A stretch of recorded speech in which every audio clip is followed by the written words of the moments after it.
Hello everyone, in this video we'll learn about the abstract factory pattern with a simple example.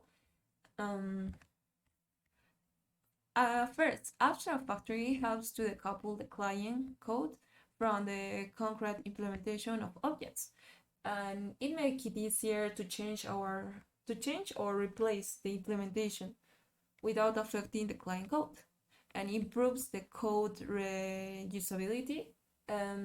It improves the way to create more objects, and that can be reused in multiple contexts.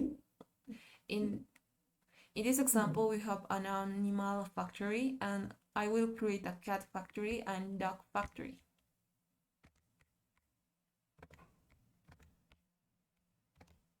Okay.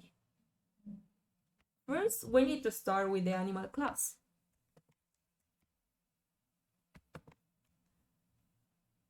An animal has a method that can be overridden, for example, sound, and this sound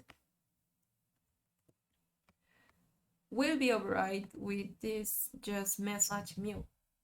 And to apply the abstract factory pattern, we need to create a factory class responsible for create each type of animal. In my case, this is the animal factory, and a cat factory will override this method.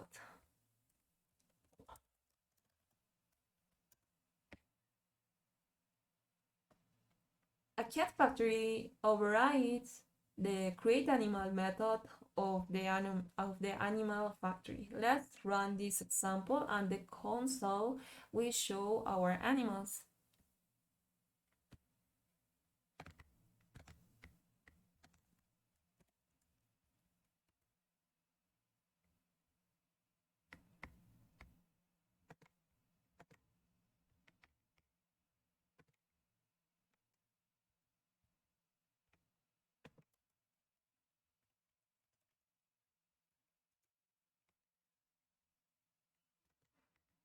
These are our animals,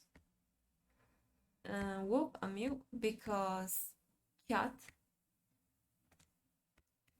will print the sound mew and dog will print the sound woof, and both are created here in my default endpoint. And I hope this tutorial helps you to understand the abstract factory pattern, and see you